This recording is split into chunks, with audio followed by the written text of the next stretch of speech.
A fresh twist in the Ripple vs SEC saga has just dropped, and you might be thinking, wait, wasn't this case done? Well, not quite. In this video, I'll break down the latest filing, and trust me, it's something you're going to love. Plus, there's a new lawsuit making waves, claiming it might finally reveal who Satoshi Nakamoto really is. Intrigued?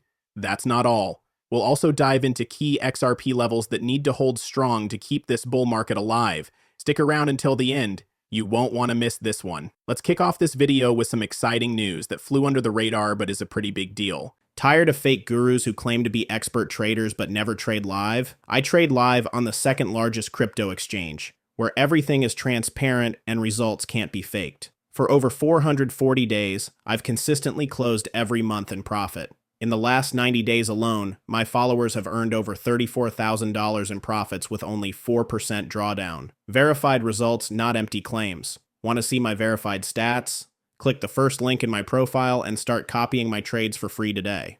Last night, we got a new SEC commissioner, Paul Adkins. Now, before we dive in, I won't bore you with another rant about how this is great for crypto, how Adkins is pro-crypto, or how Gary Gensler has been, well, less than friendly to the industry. You've heard it all before, and if you haven't, just Google Gensler's track record with crypto. You'll get the picture real quick. What's refreshing about Paul Adkins? For starters, he's not a Bitcoin purist. He's not here to say Bitcoin or nothing. In fact, fun fact, he doesn't even own Bitcoin. This is someone who's walking in with an open mind, and for the crypto world, that's a game changer. He's got his hands in a ton of cryptocurrency companies, but here's the twist. He's not about the tokens themselves. Paul Adkins is more of an equity guy, building the picks and shovels that support the entire crypto ecosystem. And that's a big deal because it shows he values the infrastructure, which is a crucial foundation for the industry. For the SEC chair to be in that mindset, it's a game changer. Now, here's what really stands out about Adkins. He's a veteran in this space. He's seen firsthand the struggles crypto companies have faced under the previous SEC leadership, and he's been brought in to clean up the mess.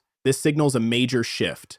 We're likely moving into a much friendlier environment for crypto businesses and assets. And let's be honest, he's not here to play political chess. This is his third time testifying in front of the Senate for a different position, so he's no stranger to the inner workings of government. From everything I've heard in his interviews, Adkins genuinely seems like someone who wants to fix things, not just make headlines. It's refreshing, honestly. I've got a lot of respect for him. And here's a little inside scoop. I know someone who's spoken to Adkins directly about XRP. I'll leave you hanging on the details, but let's just say I feel confident he's going to be a big win for Ripple and XRP in the long run. Honestly, I wish I had more to say about all of this, but I genuinely think he's going to be a game changer for both Ripple and XRP. That said, here's something to keep in mind. Don't be shocked if the SEC starts playing a bigger role in the crypto world. Now, I get it. Most people are probably thinking, no way, we don't need the SEC meddling in crypto, and sure, it's tempting to feel that way, but let's break it down. The SEC as an institution has had its fair share of issues, corruption, missteps, and moves that have held cryptocurrency back. Yet, the idea of having a regulator like the SEC overseeing crypto, that's not entirely terrible. Cryptocurrencies could, theoretically, be regulated by the SEC. Do I think they will be? Probably not. My bet is on the CFTC stepping into that role. But even if the SEC takes the reins, it's not the end of the world. In fact, it doesn't even matter if some of these assets are labeled as securities, though anyone paying attention can see they're not securities. Here's the bigger picture. What's truly important is that the SEC works with the crypto industry. If, back in the early days of the SEC crypto drama, they had just said, all right, we think these assets are securities, here's how to register them, they'll still be freely traded, and we'll tweak the rules to make it work. Things could have been so much smoother. The cryptocurrency industry's response would have been entirely different if the SEC had taken a more cooperative approach. Imagine this, the crypto world saying, sure, we're on board with regulation, as long as there's a clear, workable path to register and some reasonable rules to follow. The problem? For years, the SEC told crypto companies, come in and register, but offered no way to actually do so. There was no framework for cryptocurrencies to align with. Take XRP, for example. Traditional securities settle in T+1, trade day plus 1 day, but XRP settles in 3 seconds. How do you comply with outdated rules that don't account for the speed and uniqueness of blockchain technology? The SEC simply wasn't willing to adapt or make room for these differences. Now, don't be shocked if the SEC starts digging deeper into crypto. If their goal is to improve the market, not stifle it, that could actually be a positive step. I've said it from the beginning, the SEC's involvement doesn't have to be a bad thing. In fact, it could be great if they approach it with an understanding that crypto operates differently. The key is regulation that fosters innovation, not smothers it. New rules are coming, and applying them the right way is crucial. Ultimately, proper regulations will make the entire industry better, but only if someone enforces them with integrity. That's the missing piece we've needed.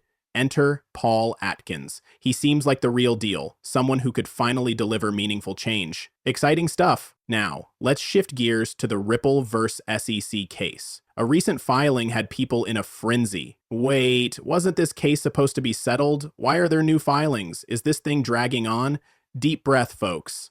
Let's break it down. The filing reveals a joint motion from Ripple and the SEC. Yes, you read that right. Both sides agreed to pause the appeal process because they're settling. The settlement is just waiting for commission approval. No briefs will be filed on April 16th. What does this mean? It means both sides essentially said, why keep filing if we're about to settle this case? They hit pause because the end is near. So, relax. This isn't a setback, it's progress. The Ripple SEC saga is finally nearing its end. Right now, we're just waiting for the SEC Commission to meet, cast their votes on the settlement, and officially close the case. That's precisely what this recent filing revealed. In simple terms, Ripple and the SEC told the judge, hey, just so you know, we've worked things out, so there's nothing left to file. Catch you later, we're done here. This isn't exactly a surprise. It's what most of us expected. Now, some people are asking, why hasn't the commission voted yet? What's the delay? Relax. This is happening. It's just not the SEC's top priority at the moment. Government leadership is shifting, and Paul Atkins literally just joined the SEC last night. The bottom line, this case is as good as dead. Within a month, the final vote will wrap it up for good. This filing is all but the official nail in the coffin. So, no need to overthink it or stress. The SEC and Ripple have all but announced to the world, we've settled. Stay tuned for the formalities. This chapter is closing and the end is in sight. Honestly, this is the best news we could have gotten. It's like a massive neon sign flashing, we're done here. Both sides have finally decided to work together and say, that's it, we're out of court. 4 years of back and forth, over, gone, bye. Now, let's switch gears to something even more intriguing, a lawsuit filed by none other than MetaLawman. If you're not familiar, MetaLawman is a heavyweight in the space, someone I admire. So when I heard about this, I was floored. Not in a bad way, just genuinely surprised he took this bold step. And let me tell you, this move is bound to ruffle some feathers. What's he doing? Oh, just casually suing the Department of Homeland Defense. Why? Over a jaw-dropping revelation that's been making waves online. Agents supposedly sent to interview Satoshi himself. Yep, you heard that right. He's taking legal action to uncover what these agents knew during their alleged meetings with the legendary creator of Bitcoin. We can't say for sure if these agents really interviewed the actual Satoshi.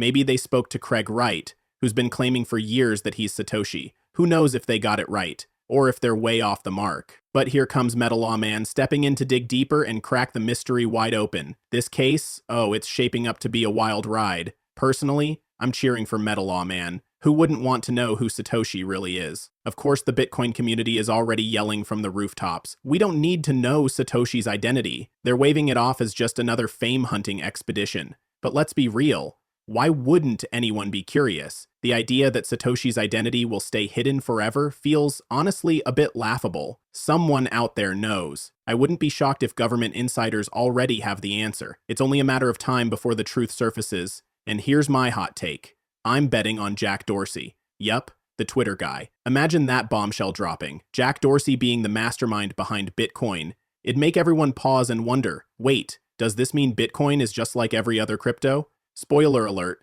the answer might just be yes. Bitcoin, like every cryptocurrency, began with a creator, a person. It started centralized and evolved into the decentralized network we know today. But here's the kicker. Bitcoin maximalists are terrified of anyone uncovering Satoshi Nakamoto's true identity. Why? Because once you know who Satoshi is, especially if they're still alive, Bitcoin loses its mystique. It becomes just like every other cryptocurrency. And deep down, that's the truth many Bitcoiners don't want to face. Bitcoin isn't as unique as they claim. Eventually, the secret will slip. Satoshi's identity will leak, and when it does, Bitcoin will stand on the same stage as every other crypto out there. That's a reality the hardcore Bitcoin crowd fears. Right now, the mystery of Satoshi is their trump card, the one thing that sets Bitcoin apart. It's not the technology, that's outdated, with a fair share of flaws. Instead, they cling to this enigma, hoping it's enough to keep Bitcoin's allure alive. Still, the question remains, will we ever find out who Satoshi is? Honestly, I'm skeptical. Even if someone gets close, I wouldn't be surprised if the government intervenes, buries the truth, and keeps it locked away forever. For now, it's a waiting game, but one day, the curtain will fall. And when it does, Bitcoin's legend might never be the same. Maybe I'll be proven wrong, but either way, massive props to Meta Lawman for stepping up.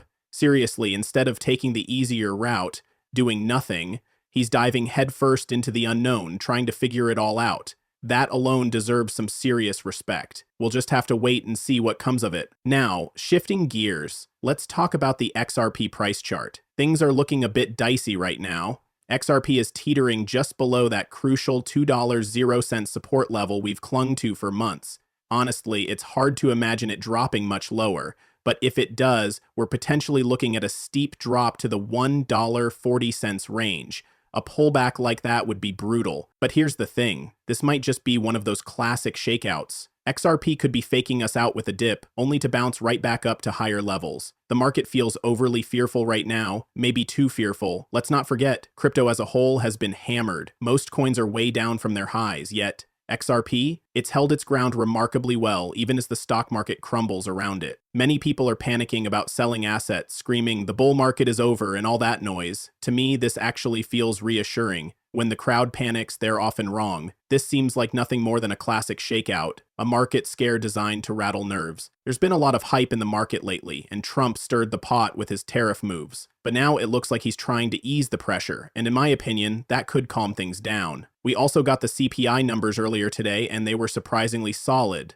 While everyone's busy spinning doom and gloom narratives, I'm not buying it yet. I still believe we're in a strong position. The adoption of cryptocurrencies is a trend too massive to ignore. Even if we do see some end-of-the-world market crash, it's worth remembering 2008. Apple, Amazon, they were hammered back then. But not long after, the market rebounded, hitting new all-time highs. The companies driving real innovation and reshaping the world, they didn't just recover, they skyrocketed the hundreds, even thousands of times over. Right now, XRP feels like it's in a holding pattern. Will the broader market turbulence shake it up? Sure, everything's getting thrown around these days, but let's be real. It's just a short-term blip, a golden buying opportunity for savvy long-term holders to step in and say, hey, the market has no clue what it's letting go of right now. They don't see the seismic shift coming for the entire financial system. So yeah, I'm grabbing some of that undervalued XRP while it's out there. Because when you look at the bigger picture, this noise doesn't change the core thesis of the asset, not even a little. Thanks for tuning in. I hope you found this update insightful.